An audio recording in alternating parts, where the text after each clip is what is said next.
In bodybuilding, there are more than just photographers that are perverts. There are judges, coaches, and other people of influence that have been known to use their influence to take advantage of people.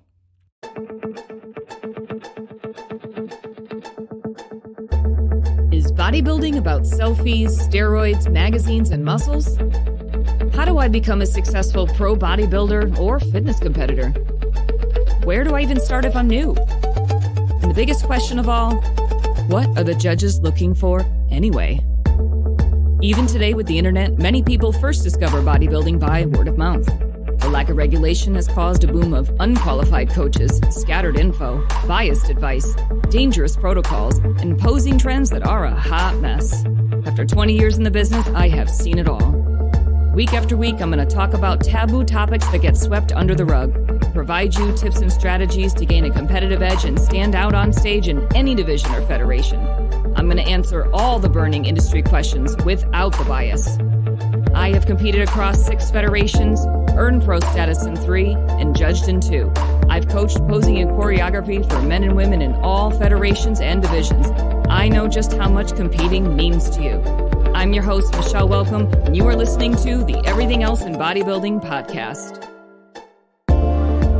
Be sure to download your free guide, 5 Things Every Bodybuilder and Fitness Competitor Needs to Know Before Your Next Show at eeinbb.com. That's www.eeinbb.com.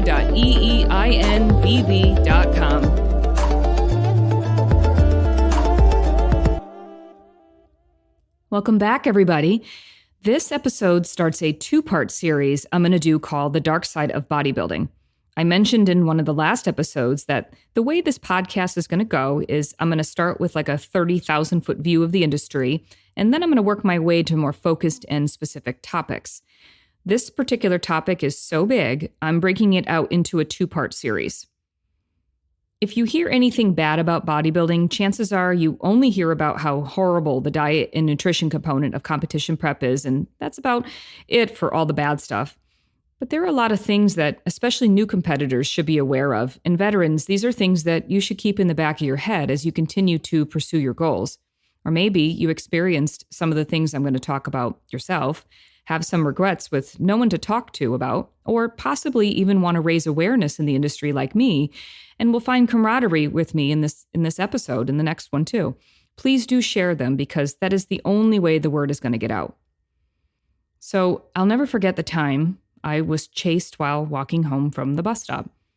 My childhood home was at the top of a hill, and the bus stop where all the kids would walk to was at the very bottom of it. Let me tell you, it was a long walk up and down that hill. It was a steep climb that it just seemed endless. And let me tell you, when you add books in my book bag, it was just brutal. I always walked to and from the bus stop with my brothers and sister, depending on the day. This particular day, I was walking home and was almost to the top of the hill when this car pulls up very slowly. My brother was ahead of me and already on his way up the path to the house, so I was by myself. The car pulls up to me, and 2 guys get out of it, and they start coming towards me.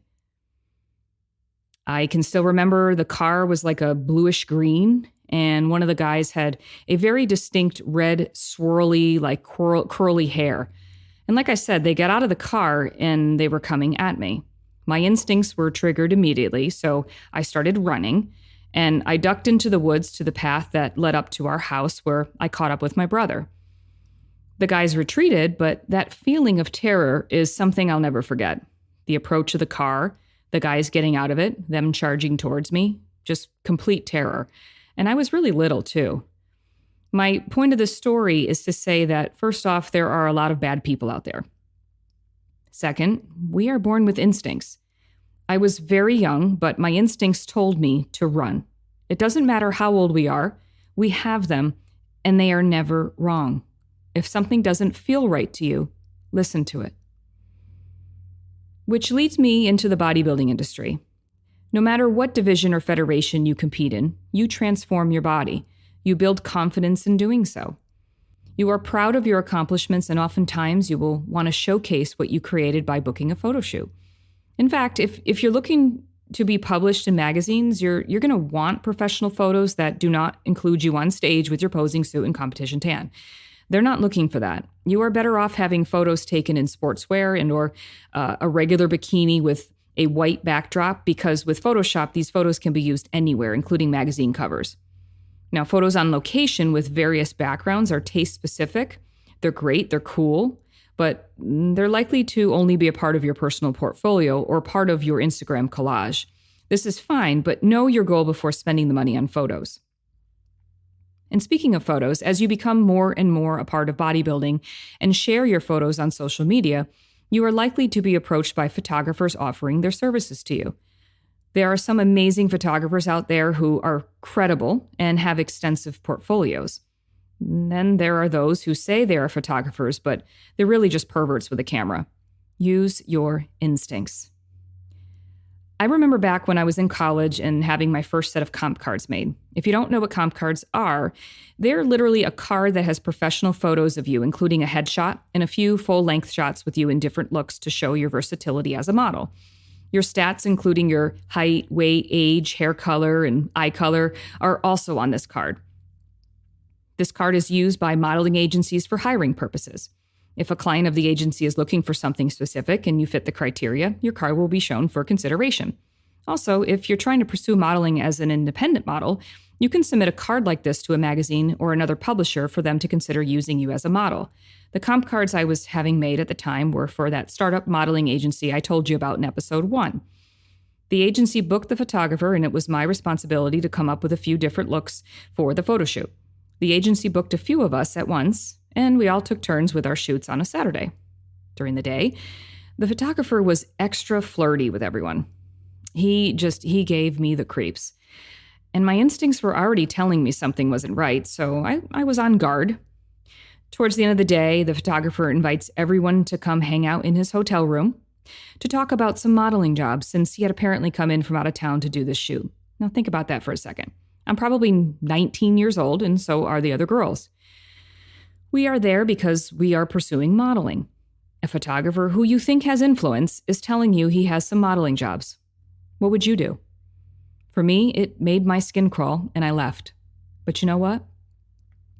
Not everyone did. In bodybuilding, there are more than just photographers that are perverts. There are judges, coaches, and other people of influence that have been known to use their influence to take advantage of people. Before I move on to judges and coaches, let me circle back to the photographers for a second. This past year alone, I have been approached by 2 separate people asking me my thoughts on a photographer that either approached them at a show or on social media. 2 separate people, same photographer. One woman was asking for herself because this photographer claimed to be a fitness photographer that could help her get published and told her that she had a great look. The second person was actually a concerned friend of someone that had already booked with this guy to shoot sexy photos and had planned to go alone to meet him for the photo shoot. Both people reached out because something seemed sketchy.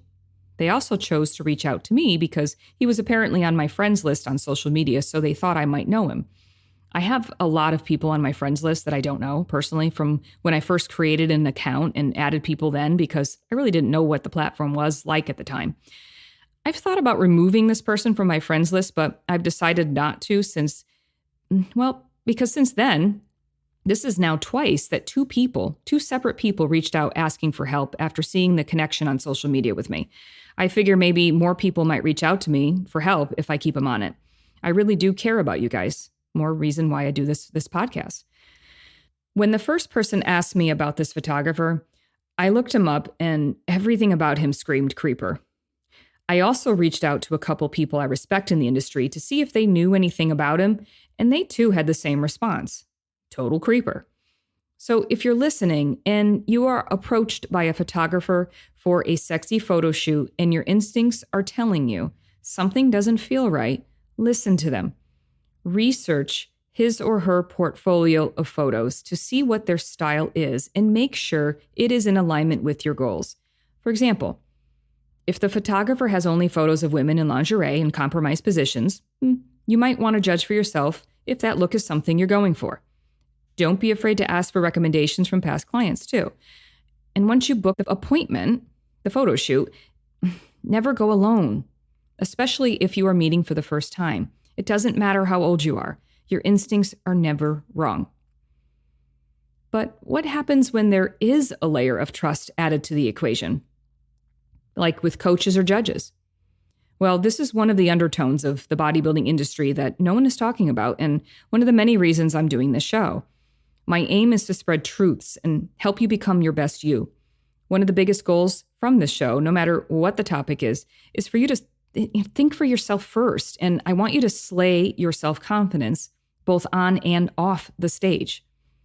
As you know, I started bodybuilding 20 years ago, and I love this sport. There's so much reward and empowerment you get from competing that you can honestly say is unlike any other experience in life. I love that there are so many more divisions and federations to choose from now, because there's something for anyone in this sport. When I started, there were just the bodybuilding and fitness divisions. With bodybuilding, even with PEDs, you need many years of training and consistency to reach the level of muscle required to be competitive, or the detail, the maturity. You can't just run 1 or 2 cycles, not focus on training or getting enough calories, and think you're going to go win a show. Bodybuilding takes work, time, consistency. With the addition of divisions that require less muscle, this has opened up the sport to a ton more options for people. You can now get into the best shape of your life and try a bikini show, a model competition, or something called Diva Fitness Model that not only requires a 2-piece bikini round, but an over-the-top theme wear round as well. It's pretty cool. There are so many fun divisions in addition to the more muscular divisions nowadays. And with the addition of many more divisions and competitions, this opens up the door for more predators to take advantage of someone's dreams and goals. More reason for you to think for yourself, become your best you, and use your instincts. My first competition wasn't a bodybuilding show. It was a fitness model competition where the winner earned a modeling contract. This was before I knew anything about bodybuilding except what I saw on ESPN growing up. My first trainer helped me transform my body for this competition, and in doing so, it built my confidence in a way that I never felt before. I was 20, I had abs for the first time in my life. I was amazed at what diet and exercise could do. I remember my trainer asked me to stop by his house one day because he was proud of me and wanted to give me a gift. Now, I trusted my trainer and was so grateful that he showed me what I was capable of with my physique, so I didn't think anything of it. I remember stopping by the house thinking it was going to be for a quick minute. I walk in and he has me sit down on the couch so we can chat a little bit about the competition. I'm thinking he wants to give me a pep talk since the show didn't go very well. You can hear all about it on episode 1. I go into detail on that first show. Well, he reaches into his pocket and he tosses $1,000 on the coffee table and says it's a gift. I froze. I'm like, why are you giving me $1,000? Immediately, my instincts told me something wasn't right. I kind of felt a mix of fear and anger. I'm like, what the heck, are you trying to buy something? My instincts told me he only wanted to give me $1,000 because he expected something in return. You're picking up what I'm putting down. I got up and left immediately. I remember the adrenaline rushing through me as I got in the car to get out of there. I was mad, but I was also sad. I thought he was not just a trainer, but a friend. I honestly couldn't believe it. I called a friend of mine who also used the same trainer to ask her about it, and she said he did the same thing to her, but she also had a relationship with him. I was so disgusted. I also wish she had told me ahead of time so I would have known, but apparently he stopped seeing her, I guess, in hopes of having a relationship with me. Ugh, no. I was so disappointed, and needless to say, I fired him. So, well, I also found out over the years competing in bodybuilding that stuff like this happens all the time. In fact, there is a recent movement in the industry where women are starting to come forward and shed some light on pervert coaches. Back to my opening statement of this episode, use your instincts. I understand how much competing means to you, how thrilling it is to see your body transform and create a shape you never knew you could have. Dialing in for a show is one of the most amazing rushes you will ever experience. I'm personally excited to get back on stage next year and to see all of my hard work come to life. I've been working really hard. Can't wait to see it all dialed in.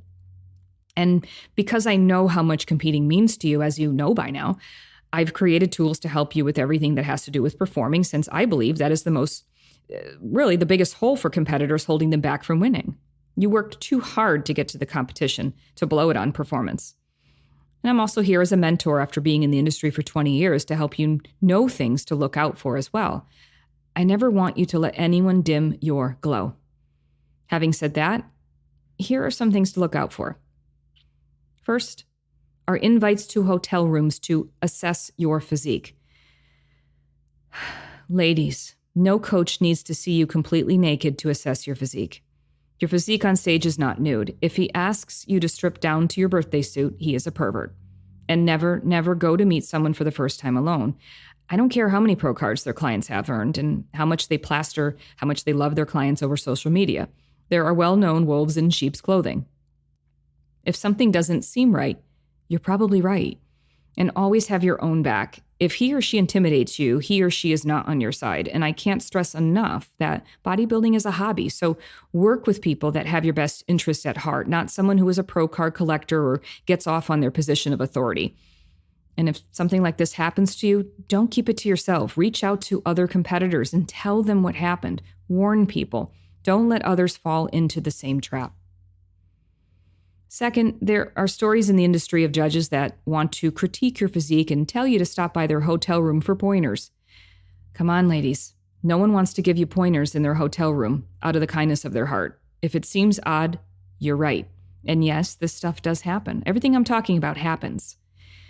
Competing means a lot. It takes a lot of time and commitment. I mean, really, 24-hour commitment. And when the stakes get higher, prep goggles are known to attach themselves so you aren't thinking with a full deck anymore. You're too emotional, you want to win. So again, trust your instincts and always bring a friend, even if the situation seems harmless. If it's harmless, it most certainly won't be any less harmless with a friend by your side. Have your own back. And one more thing I want to mention that is not as severe as hotel room invites are things I've heard coaches say and seen them do that I think are condescending, like names. It's one thing to build someone up and call you Diesel Donna and other things to encourage you, but a trainer patting you on the low back like you are their kid, or a trainer calling their athletes things like little names, like, I'll make this up, like my little buttons or something like that. It's just freaking stupid. All of my competitors are little buttons. Ugh, never let someone dim your glow. Bodybuilding is an individual sport, and you can become incredibly confident and look and feel incredible in this sport. Or you can also team up with a douchebag trainer who wants to elevate his ego and keep you in a place of inferiority. And newsflash, if you listened to episode 2 called The Death of Credibility, if you haven't, you really should. I talk about how 9 times out of 10, these trainers don't even have the credibility to be doing contest prep anyways. Like, where are these people's credibility to be doing any of this? Do you have any degrees? Do you have any nutrition background? Do you have any sort of exercise physiology? Do you have any knowledge of the human body at all? So the goal of this first episode in my series, The Dark Side of Bodybuilding, is to shed some of the light on things that you might not think will happen to you. Bodybuilding is one of the most rewarding sports. With anything, there are good people and there are bad people that you will encounter while you work towards your goals. For 20 years, I've witnessed and heard of many of the bad things that many people didn't see coming. There are many people that regret decisions they made, all for a plastic trophy. And my goal is to shed more light on stuff like this so you listen to your instincts no matter what level you are on, what division or federation you compete in, and become your best you without someone taking advantage of your dreams. I'm going to expand on this idea of the dark side of bodybuilding, and I'm going to be bringing on a guest in a couple of weeks. I'm really excited about it, to shed more light on some other dark secrets in the industry. This guest interview will be coming up very, very soon, so definitely subscribe to this podcast if you're looking for more information like this, and you don't want to miss out on when that interview launches. Now, in the meantime, hopefully you enjoyed this episode today. I'm going to ask, though, if you want, only if you want, you can check out some of our swag that has everything to do with having your own back by going to shop.killitwithdrive.com. I have men and women shirts that say things like my own motivation and it starts with one if you want to check it out. Time to have your own back and focus on being your best you. All right, guys, I'll see you guys later. Go over to shop.killitwithdrive.com. I love having you guys listening to the show, and I will see you on the next episode. What are the things you need to know before competing in a bodybuilding competition? The Everything Else in Bodybuilding podcast is dedicated to taking out the guesswork in the industry and exposing all these strategies. Learn 5 things I think you should know before your next show by downloading your free ebook called 5 Tips Every Competitor Needs to Know Before Your Next Competition at www.eeinbb.com. It's all the no-nonsense information you need, whether you are male or female, bodybuilder, physique, figure, bikini, or wellness competitor. It's free, so just go download my 5 tips every competitor needs to know before your next show at eeinbb.com.